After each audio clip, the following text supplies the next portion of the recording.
Welcome to the Inner Spark. This is the place for you to come for your spirit to get ignited.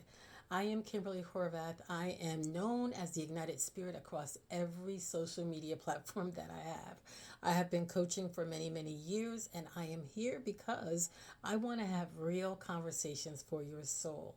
This is a place that I created so that we can get real. We can talk about all of it. And I mean all of it, the good, the bad, the ugly, the inspirational, and maybe the not so much. This is where you're going to have a chance to get realigned, reimagine your life. It's more than a personal glow up, it really is an expansion of who you are. Now, if you are looking to understand your spiritual DNA a little bit more, I'm your girl.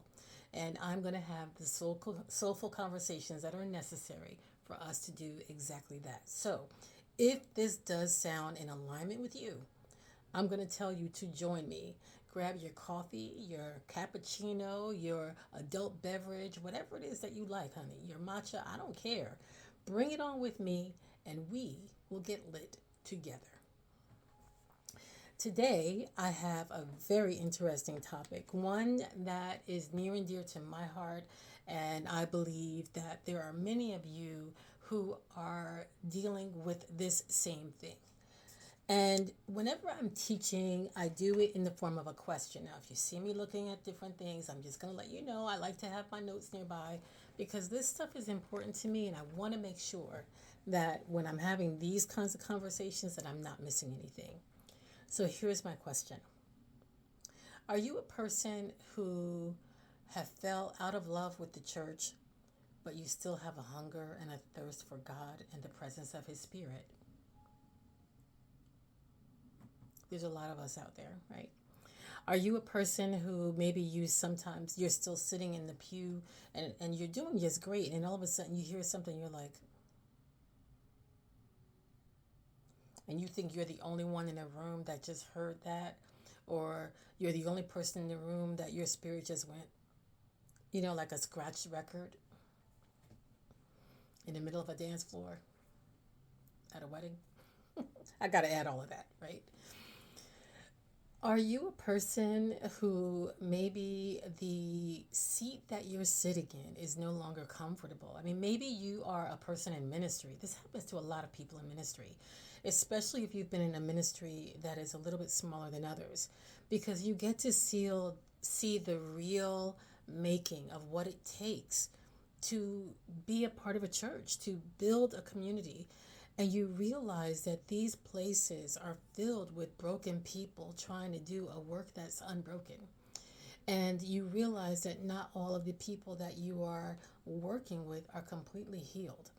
That you still see favoritism and you still see egos and you still see manipulation behind the scenes with people who you thought were completely ready. And somehow it broke your spirit. Maybe you saw it one time too many. Maybe you experienced one thing too deep.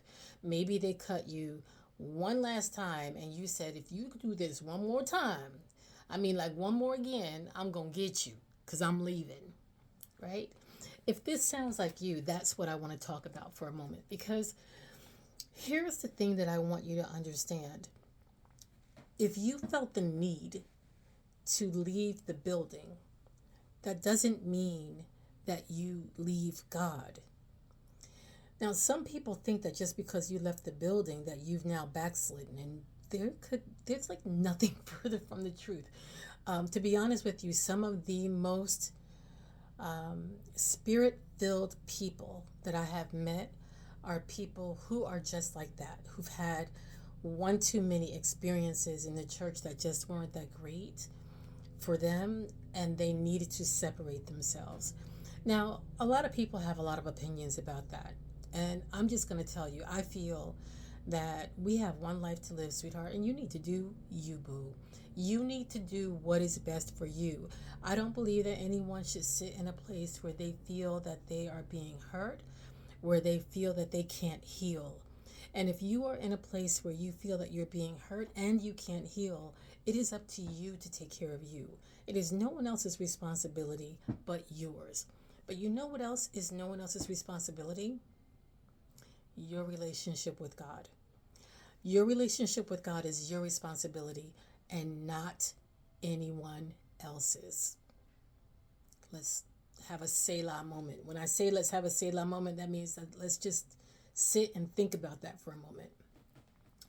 Oftentimes, what happens when we're a part of organized faith is that we put our relationship with God in the hands of someone else. So we depend only on what they're teaching, and we're doing only what they're saying. A lot of times people will go to church and they only listen to their particular pastor, not even other ministers that are in the church, not even other leaders that are in the church. That's not a good thing. You have to be able to know what is being taught and how to apply that to your life. A person might be able to give you the interpretation of a word, but they can't make you do the work. And the relationship that you have with God needs to be developed, and it's developed by the work that you do. And so if you're in church and you continue to feel oppressing, you continue to feel that things are against you, you are doing all the things. You are tithing, you are showing up, you are giving, you're giving your time, you're supportive, you're doing all the things, and you're not having breakthrough. The problem is you. And maybe you just need to sit down for a minute. I'm not telling you to leave your church, but sit down for a minute. Now, if you feel that you need to leave your church, that's on you. Talk to God, make a decision. If you've already left your church, I'm definitely talking to you. Because we need to understand what happens when you've had enough of the building. What happens when you're not healed enough to deal with the people that are there that are not healed enough? How do you deal with that? Well, I wrote down 5 things that I feel are very important for you as an individual to do in order to continue to maintain your relationship with God. Because remember, you didn't leave Him, you left His people. That's just the truth. And as much as I might want to say you left the building, no, you didn't leave the building. The building itself, the brick and mortar didn't do anything to you. You left the people. You left that particular space. And sometimes for some people, they've gone to several other spaces. But here's the thing.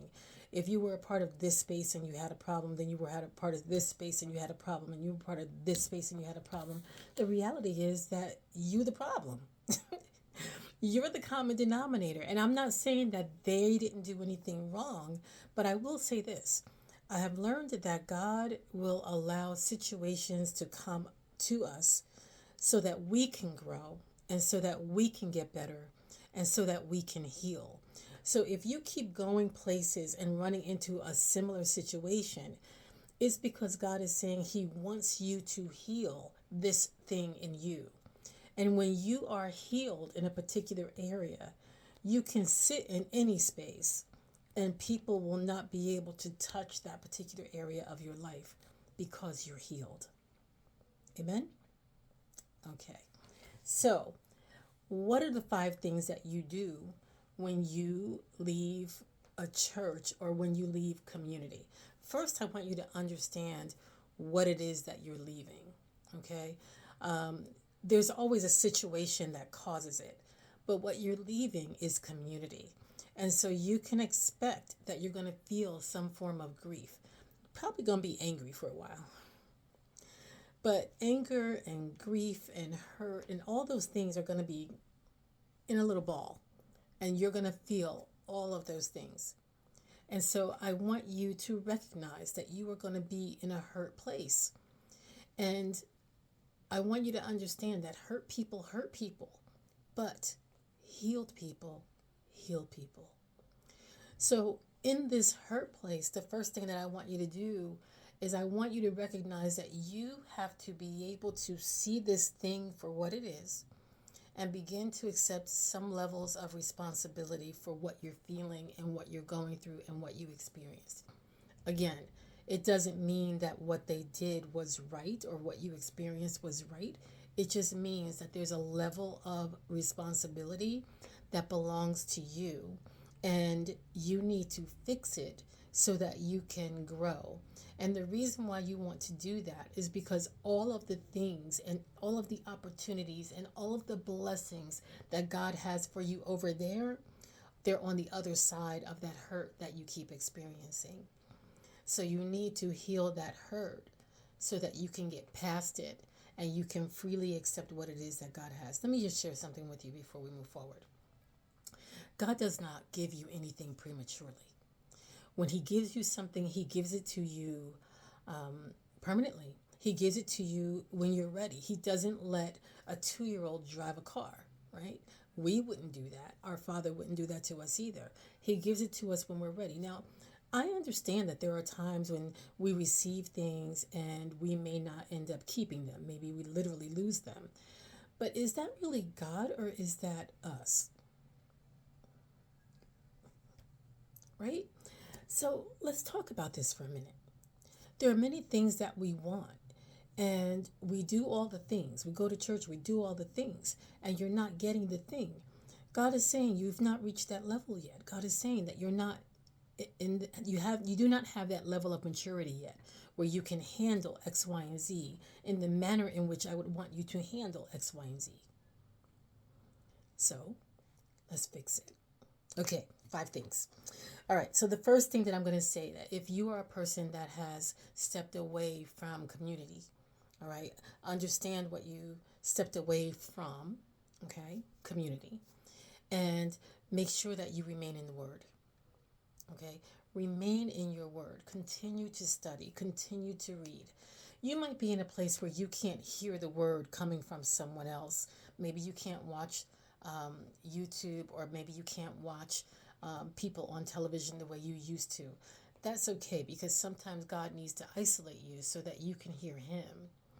Remember, there needs to be a sharpening of the sword. There needs to be, your discernment needs to be able to be very loud. It needs to be louder than the voice of the pastor that you're listening to, okay? Because people can lead you wrong. You need to do what's right for you according to what God tells you. So your discernment level needs to be strong. Remain in the Word. Whatever it is that you need to do to be able to do that. If it's just reading one line of the Bible, then do that.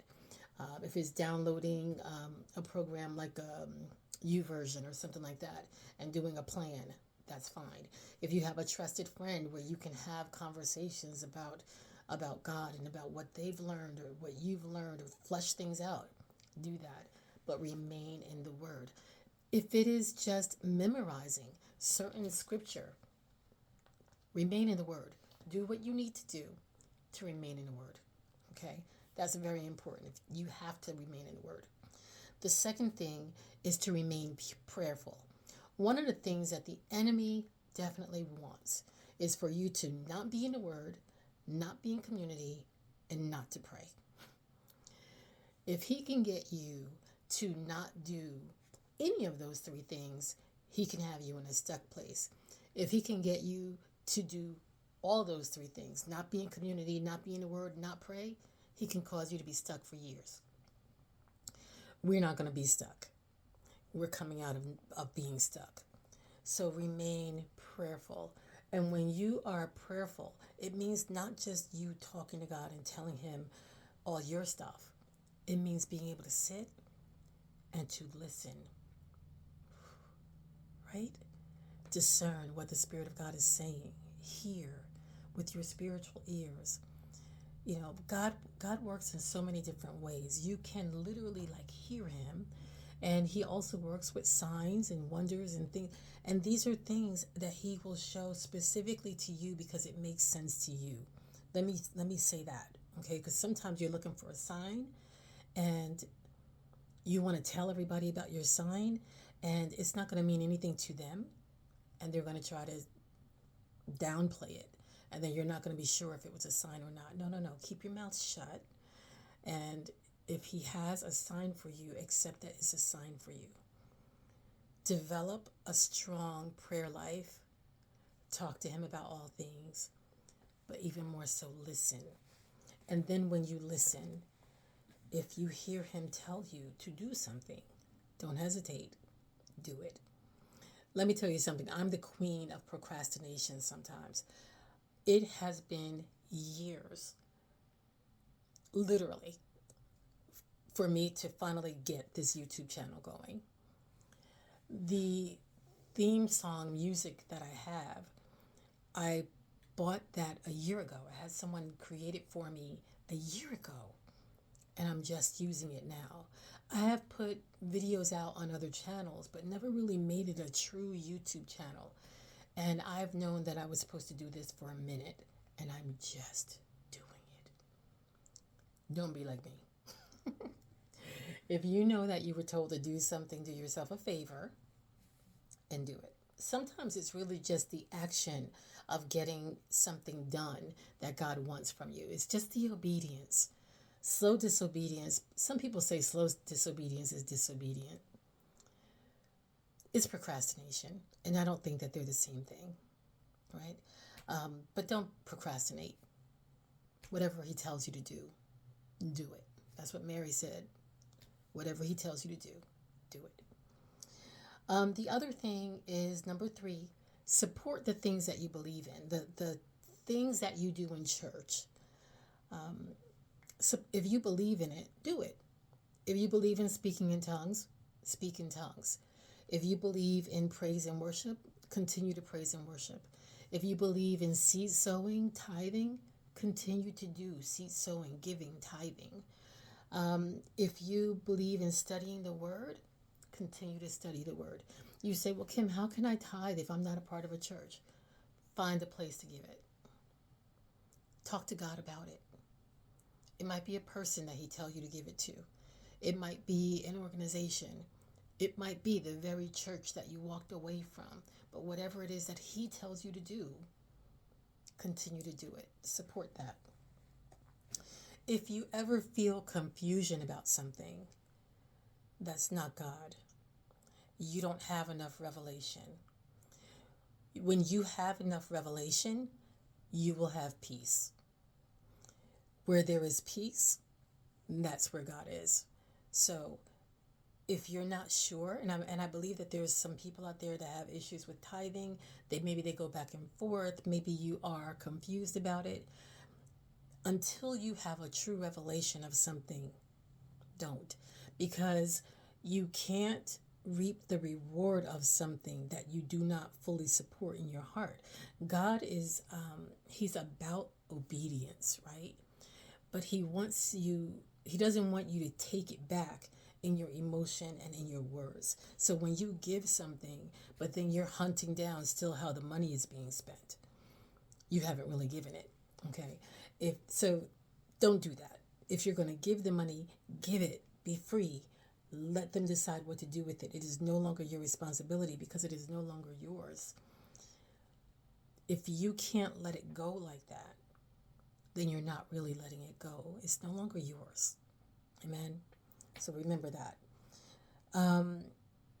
But you want to make sure that you continue to do the things that you believe are the right things for you to do. And if there are things that you were doing that you don't feel are the right things to do, don't do it. It's real simple. We make this so complicated and so difficult, right? And stop passing judgment on what other people have decided to do. If they're good with it, let them do it. If they're not good with it, then they don't need to do it. It's not your job to tell people how they're supposed to recognize the Spirit of God in their life. Every person has the right to do it the way they choose to do it, including you. Okay? So let's just keep that in mind. The 4th thing is do the work. What do I mean by that? I mean, it's time for you to heal the hurt. When you walk away, you're walking away because you're hurting over something. So you need to be honest about what it is that you're feeling and why you're feeling it. Sit with it. Sometimes this takes time. It's not going to be just one moment. It might not be just one prayer. It might not be just one day. It might take weeks, months, years. I don't know. But be honest with God about it. Be honest with him about it. Tell him how you're feeling. You don't like that they did this and that, and it seems like they're enjoying life and having fun. What about me? Right? Why did they do that to me? Why do I even feel this way? Expose it to me. Show me my wrong. Shine a light. Show me how to get rid of that and replace it with something else. What should I replace it with? All of those things. Have real conversations. Journal. I don't know if you like to write, if you just want to speak it, if you want to, do vision boards on things that are going on with you. Maybe you want to do a digital journal. I don't know, but journaling really works. And journaling with prompts, with questions, really, really helps. So you might want to ask yourself, what about this really hurt you? What does that hurt feel like? When is the first time you felt that kind of hurt? Because usually a hurt has actually it's on top of something that already happened, right? So it digs a little bit deeper. So ask yourself those questions, get clear so you can get free, okay? And then listen for God's response. Remember, whenever you're talking to God about things, it's not just you talking, it's also a listening on his response. And then the last thing, and this is the thing, is forgiveness. Forgive. As soon as you realize that you need to, and I'm not talking about, you walk out and you're like, okay, I'm going to forgive him. You might not be ready. Be honest about that too. If you're not ready, you're not ready. Sometimes you have to forgive in stages. You know what? I can forgive this, but I don't know about that. I can forgive this, but I don't know about that. But here's the thing that you have to understand about forgiveness.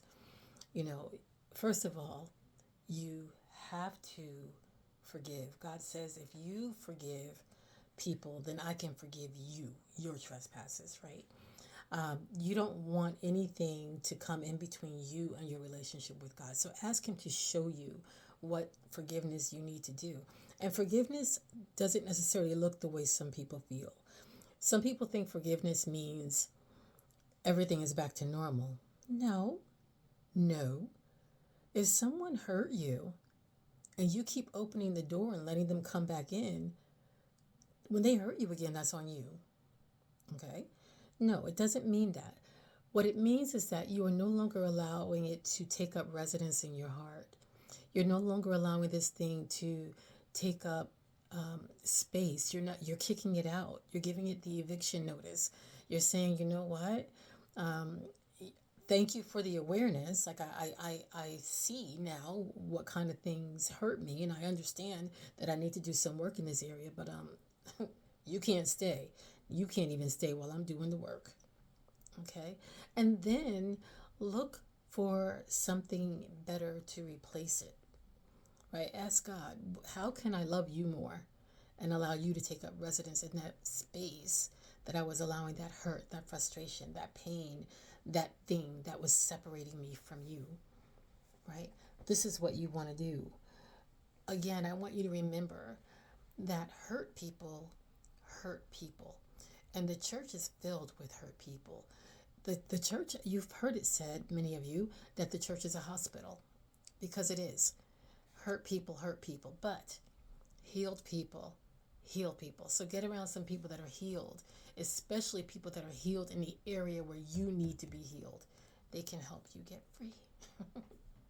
They can help you get free. So I hope that you enjoyed this conversation, these 5 things. If you like this topic, please let me know in the comments. Ask me some questions. Like this video. Share it with someone who needs it. And please subscribe. We'll talk about things like this, but we're going to talk about a lot of other things too. Things that are fun. All types of topics are going to be spoken about here. It's all about what is going to ignite your spirit. And let me tell you something. God cares about everything that we cares about. If you care about how you look, he cares about it too. You know what I'm saying? If you care about your money, he cares about it too. If you care about your habits, he cares about it too. So we're going to talk about all kinds of things here. And I hope that you are excited about it, because trust me, I am too. Now, if you are a person that is in this situation that we talked about today, I want you to understand that you are not being rebellious. You are really in a place that you're growing, and growing is always a good thing. But just remember, your relationship with God is your responsibility. So keep that active. Remain hungry for Him.